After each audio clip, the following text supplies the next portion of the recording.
Hey guys, welcome back to the DuckHill Sawmill. My name is Ben, and this is a quick how-to hauling tip, quick tip, pro tip.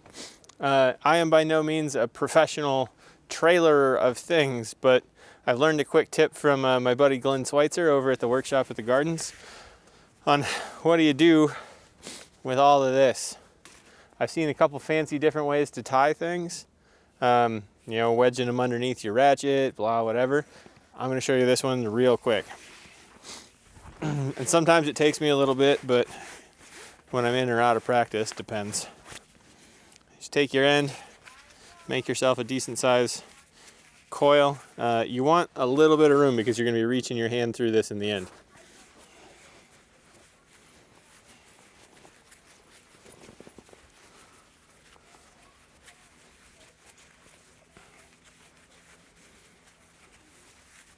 If you all see moose run through here with like half a deer spine, don't be alarmed.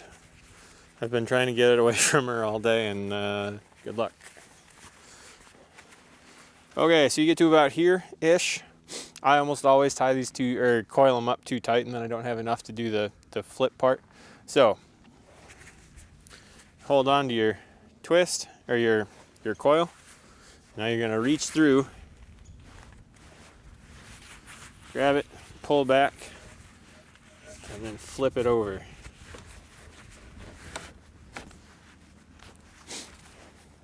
And now you can just let it hang. It's super handy because you don't have to worry about it unraveling and blowing away.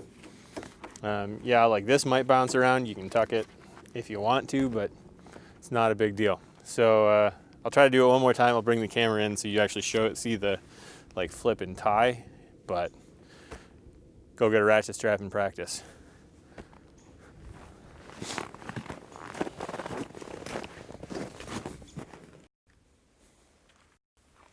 Okay, here again you've got your coil.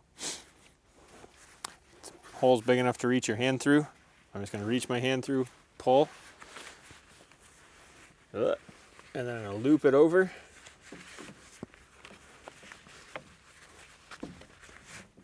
Pull back.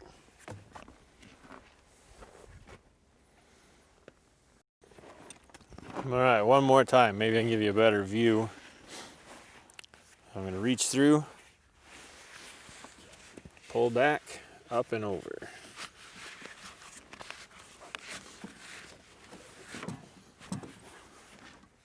That's where it's important to give yourself enough.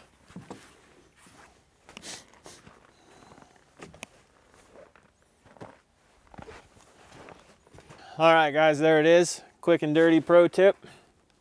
How to tie off your ratchet straps. Kim, this one's for you. Until next time.